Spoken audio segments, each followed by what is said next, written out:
Good morning, Philadelphia, and all of the ships at sea. This is your girl, Amber E, with the piping hot tea. This is my tea. What's yours? Oh my goodness, now that I think of it, the tea may not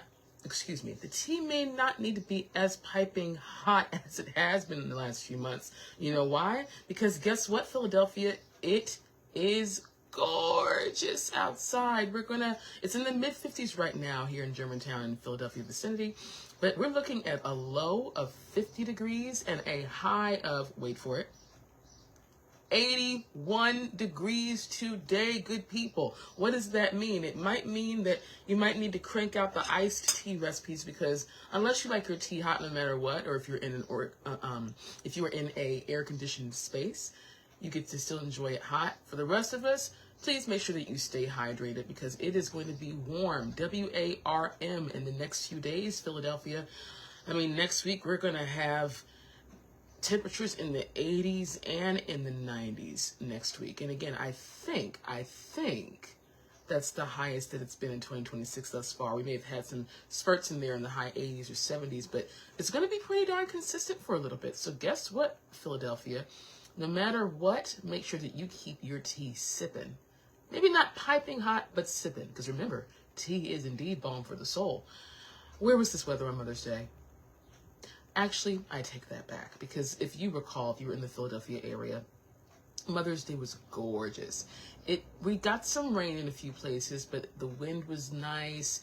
It was kind of balmy, but not too sticky. So I actually take that back. I'm kind of glad that we didn't have crazy weather on Mother's Day. And for all the mothers, the mamas, and the matriarch figures of the community, I really do hope that you enjoyed your Mother's Day.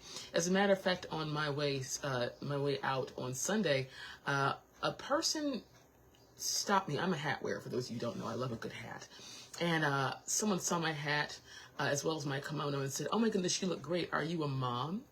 And, and I said, "I'm a teacher." And she said, "Oh, you're a mother's mother. Thank you so much for your service."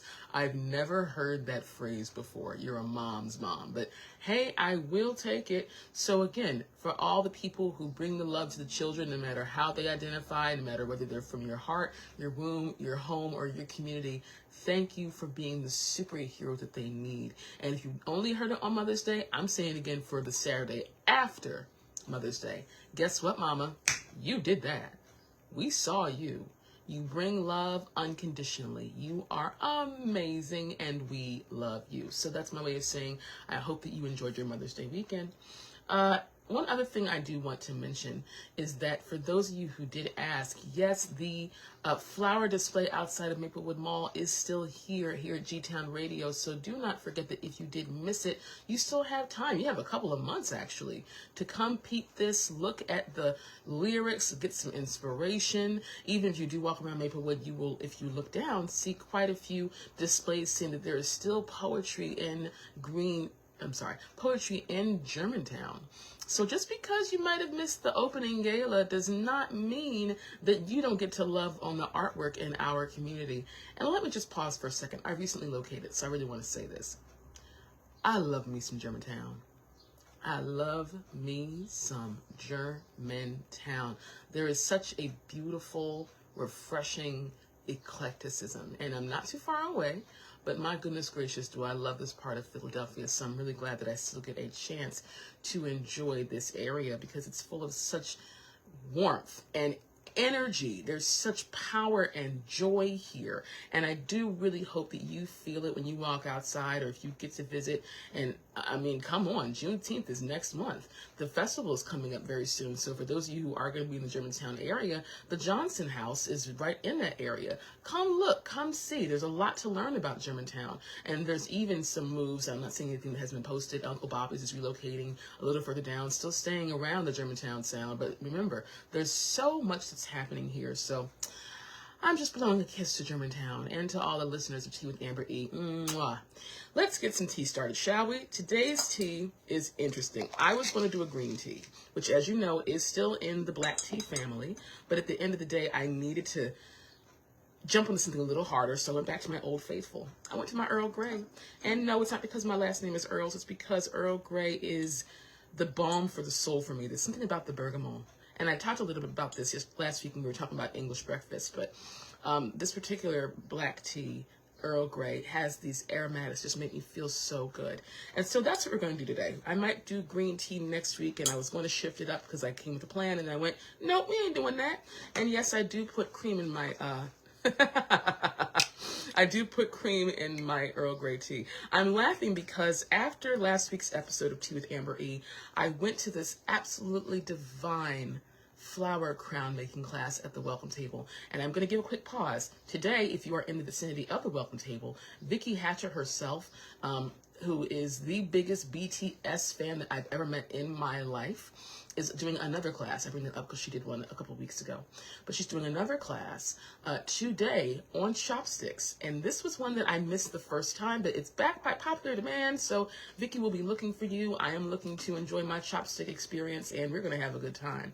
But I'm bringing up the welcome table not just because of Vicki, but because last week when I went to the welcome table for the flower crown class, there was a young lady sitting next to me, and they asked, are you, I had some tea, because whenever I go to the welcome table, they say, do you want tea? Shout out to John at the welcome table. You are wonderful.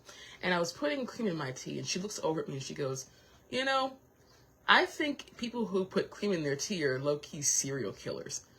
And I'm like, what? Okay. Like, she said, there's something unnatural about putting cream in your tea. And I'm like, no. She's like, it's just my opinion, miss. We hadn't even become acquainted. But she said, I just want you to know, my personal opinion, if you put cream in your tea, I think you're like a low-key serial killer. Disclaimer, is Amber E a low-key serial killer? 100% categorically, absolutely not. But one thing I do find kind of funny is my mother didn't put cream in her tea. My dad's younger sister, my Aunt Pam, who passed 3 months before my mom did, actually, ironically, she put cream in her tea. And so, for whether you put cream in your tea, honey in your tea, stevia in your tea, lemon in your tea, something else in your tea is a little bit stronger, we're not here to judge. We're here to sip. So you know how we do, Am Fam. Spoons up, please. Lego. Round and round's a dreadful show. Back and forth is how we go. From 6 to 12 and back again. Back and forth to stay within. I am looking at my cup of tan. Ooh, got some on my spoon. And this is giving me too much joy. I'll give you a topic. How do you enjoy the ones that you love? Whether it's Mother's Day or a holiday. Discuss. I'm having a tea moment. Cream in my tea. Man, please. Child. Now I'm low-key offended. I think that just hit me. Oh my word! I know I shouldn't get excited about tea every time I sip it, but because I'm doing this more on a regular basis, and yes, tea has always been sacrosanct to me. Hi, Mom, I love you. When I have it on the air, because I'm not drinking it as much because I'm looking to build up to the tea experience, I love it. This is so good. Keep talking about love and all, whatever y'all, go ahead. Oh my goodness, this is too delightful.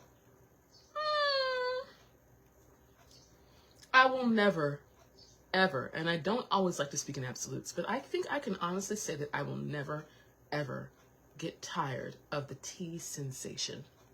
This is the perfect temperature. It boiled correctly. The bergamot is hitting on all cylinders. I am just so enjoying this. And I had a croissant this morning. Again, I'm giving you a little more information than necessary, but I'm kind of letting you see kind of the morning that I painted. And I'm going to put a pin in that for a reason, because at the end of the day, we get to paint our mornings and our days and our afternoons. So the morning I painted was me, with me relocating, not too far from Germantown. I still got my heart, yes. I had to kind of make sure that I could solidify my commute here to the studio.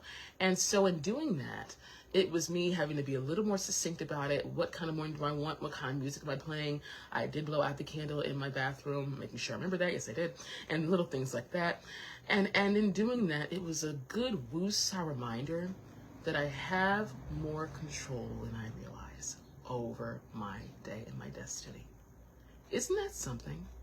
There are so many different stimuli that are coming to pull you out of focus, and yet you have the power to definitely change the tone of your space.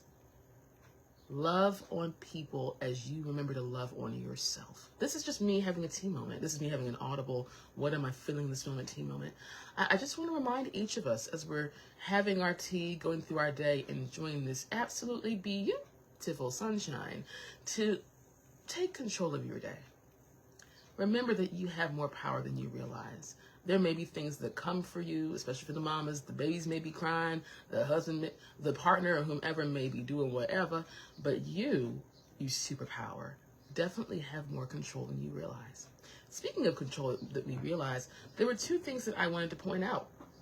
The first thing that caught my eye this particular week, while I was proctoring some more tests. Shout out to all my kids who did the Keystones.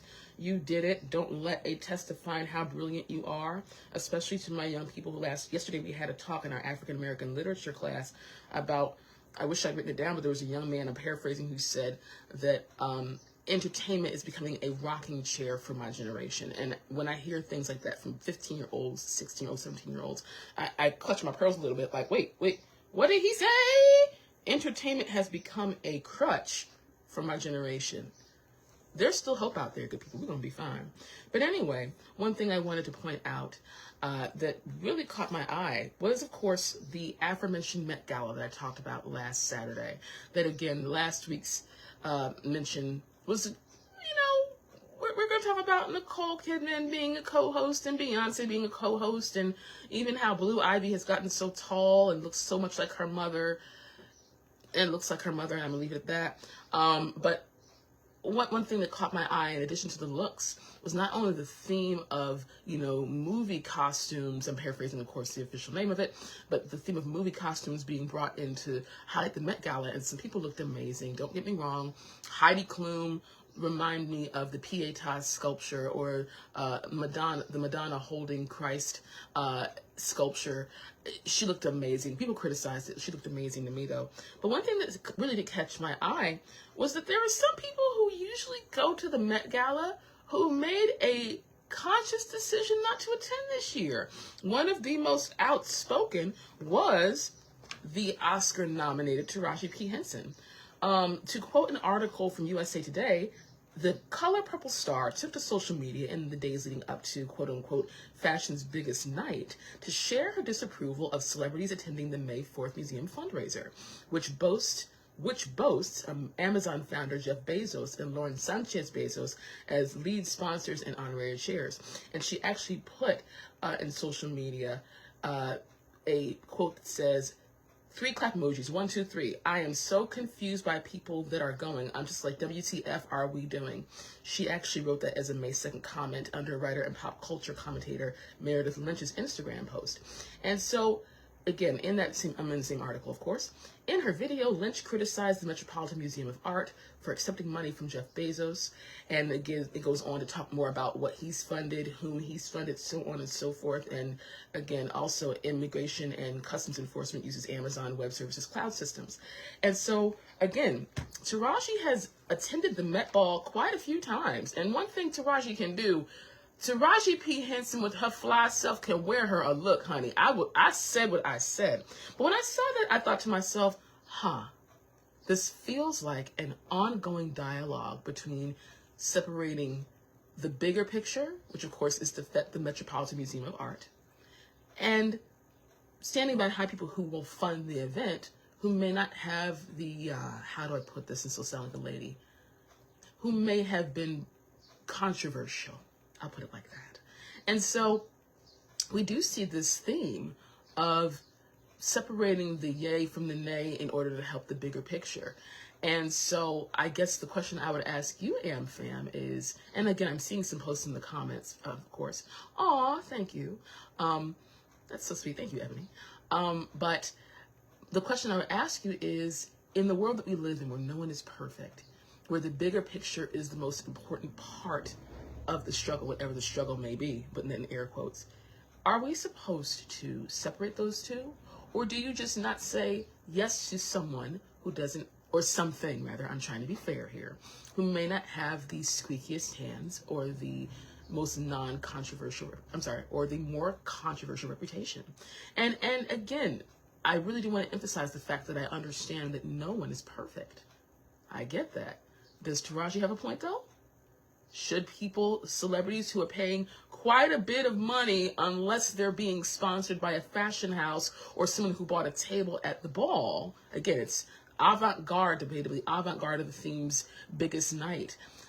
Unless you are being sponsored, the Met Ball, whether you're invited, I'm sorry, because you can't go if you're not invited. You can't go, why? Because you're not invited. Amanda, I hope you got that reference.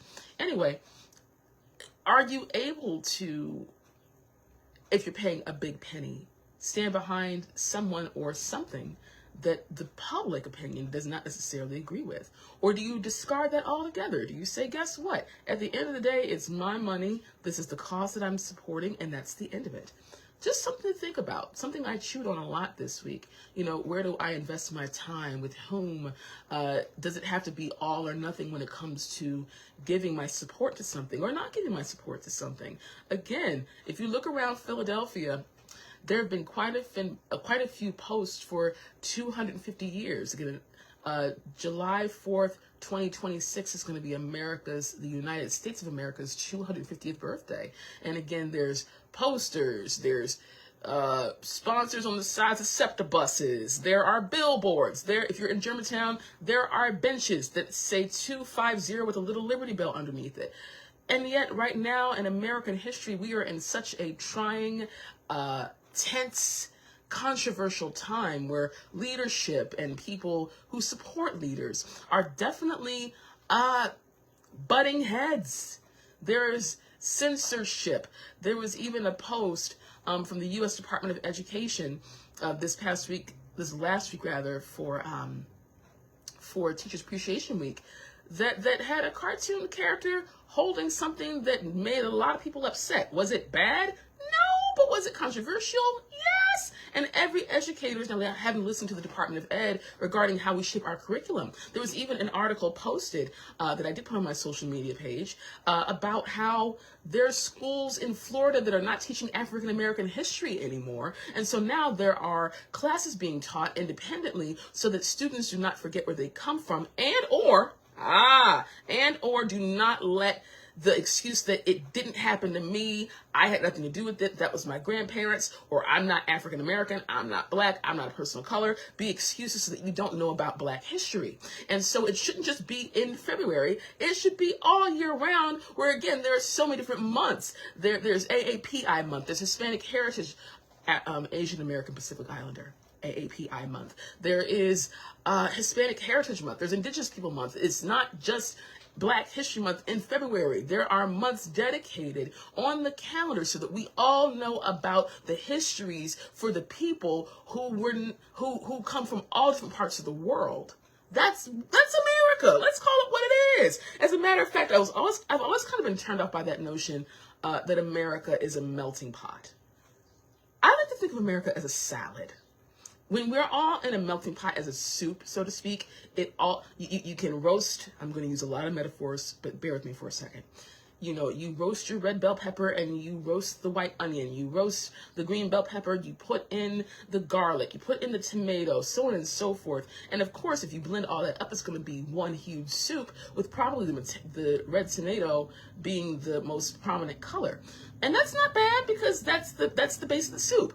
But guess what? America has so many beautiful hues that as opposed to being a melting pot in a soup, what about us being more like a salad? We have a base of lettuce. We have our onion. We have our proteins. We have our veggies. And you can see everything. And when you consume it, it's distinctive on purpose. And so, in as much as I understand that we are now celebrating 250 years, it's not beyond me just how much hurt and fear and concern there is happening in our country right now. There are people who are saying things, child, that are hurting people. There are even statues being erected in Florida that are turning people off. As a matter of fact, to go back to an article from People magazine, there was a 22-foot gold statue dedicated to the president at his Miami golf club, dedicated at Trump National, Doral, Miami, by Pastor Mark Burns, who is this is of course the article, who is a longtime spiritual advisor and supporter to the President of the United States. And one thing that people are very turned off by is this depiction of our leader, because I'm an American, he's president of my country. I said what I said. And there's a picture of him with his fist up, depicting his triumphant stance, if you will, after his not recent, but his assassination attempt made on his life about a year ago in Pennsylvania. And again, it's a gold statue. It's on his property. It is what it is. But of course, this depiction of him is raising some eyebrows. There's actually a quote from the same article from Pastor Burns where he says, and I quote, "What amazes me is how quickly some people have compared this beautiful statue, created and made possible by more than 6,000 patriots, to a golden calf or an idol of worship. Let me be very clear. We worship the Lord Jesus Christ and him alone," Burns added. And in his interview with the New Yorker, Burns said the statue was, quote, "no different from a Michael Jordan statue." No different than a Michael Jordan statue. Okay, AmFam. Today's topic. Wait a minute. Before I keep, I'm taking another tea break. Hold on. Ciao. I'm drinking from the Hope Cup on purpose. Excuse me. So, okay, AmFam. Let's talk. I can understand the logic behind his statement. Whether I agree or disagree is irrelevant. But what I will say is I can understand the logic behind his statement until the comment of no different than a Michael Jordan statue. And given the position of the person depicted in said statue, you're comparing it to an entertainer having a statue. You're saying it's no different than debatably the GOAT of the NBA. I said what I said, y'all. No tea, no shade, LeBron. I love you, man. But, you know, Michael had to leave so that you get the idea. But I digress. But we're comparing it to someone who is an icon. You're saying it's no different than an icon statue. It's no different than the GOAT's statue. And again, you're now saying that there were patriots who erected this. All I'm saying is,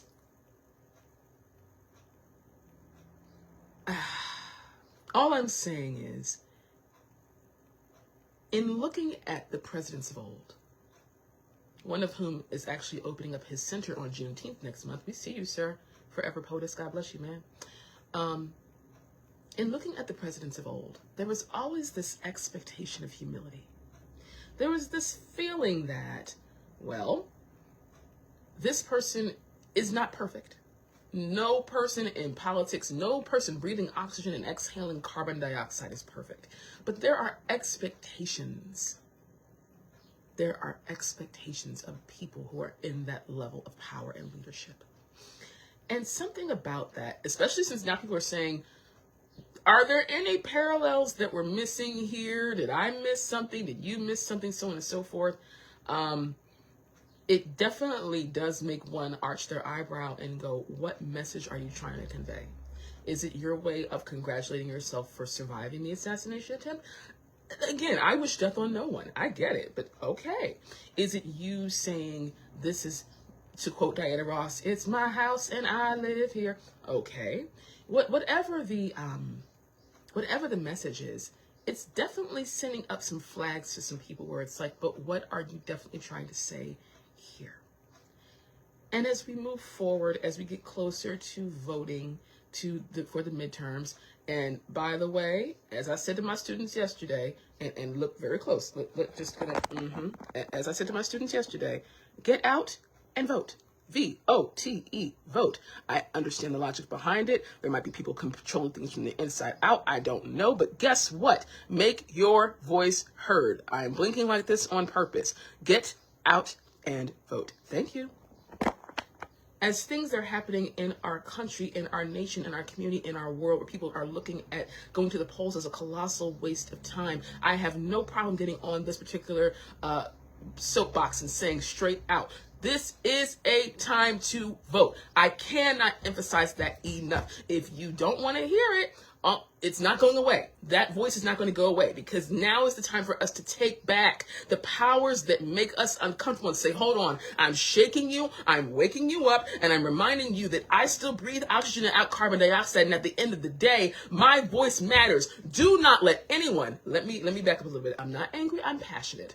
Do not let anyone make you feel like putting your voice out there is a waste of time. I'll give you a quick example. Yesterday when I was talking about this in my African American history class, and one of my kids said, Miss E, I don't see the point in voting. I think it's stupid. And besides, a bunch of people have already made up their minds anyway, so what difference does it make if I do something? And I said to him, let me ask you a question, sweetheart. If you're walking home from school, may this never, ever, ever occur. But if you're walking home from school and 20 kids followed you and decided to jump you, would you stand there and take it, or would you fight back? He was like, I'd definitely fight back. Even though you knew you were, according to your logic, going to lose? Yes, Miss E, I would definitely fight back. And I said, and that's my point. Even if you think you're going to be defeated, you better stand up for what you believe in and not just stand there and take it because you think that you have no power. If you know that there is danger coming towards you, or at the very least things that make you uncomfortable, at this point you have more power than you realize. Even if you take out 1 or 2 people, guess what? You did not stand there and say, it just was what it is. It doesn't matter. I'm fine with it, Miss E. And he kind of looked at me and said, whoa, you're not kidding. I said, no, baby. This is what the community does. You don't call me auntie at school. We don't do that. But I am your elder. And if we, as your elders, did or said or didn't do or didn't say something that made you think that voting was a waste of time, we are sorry. But it is now our obligation, nay, responsibility, to not only fix it from our end, but to help you understand where we went wrong, and help you understand that this is the time for you to remember that voting is obligatory. We must stand, fam. This tea is piping hot. I know that y'all are listening and going, oh, Amber's on fire. Really, it's passion. It's me holding my hope cup and saying, hope deferred really does make your heart sick. So we have to remember that keeping the hope is important. Please, please, please do not forget, voting day is May 19th. Thank you, Dr. B. At the end of the day, you have power. And in case my kids are listening to Miss E, for whatever reason, good morning, my darlings. You're awake at 8 a.m. on a Saturday. Y'all must really like me. But here's what I will say. If you cannot vote in this election, that's all right. Remember the story we talked about when I voted for the first time in Oklahoma? Don't forget that even if you can't vote now, doesn't mean you shouldn't vote at all. Keep the momentum going. All I'm saying is you've got this. And as a matter of fact, Ebony put in the comments something I totally agree with. She said, where would we be now if no one fought back? I 100% categorically agree with you, Eb. Thank you, because someone had to shake off the it doesn't matters, the coulda, woulda, shouldas, had to say, well, I know that this is the status quo, and I know that this is what they said we were going to have, and I know that there's nothing I can do about it. The Nat Turners definitely said, we're not taking this lying down. The Dr. Martin Luther King Jr.'s, the Brother Malcolms, whose birthday just passed, Brother Malcolm, did not take it lying down. They had prices to pay. The Fannie Lou Hamers, the Ella Bakers, all of these superheroes where we speak their names had to look the doesn't matters in the eye and say, guess what? We ain't taking this lying down. So guess what, Am fam? Vote this week. Keep the tea piping. I've got you. You've got me. You've got this. Love and light to you all. Peace.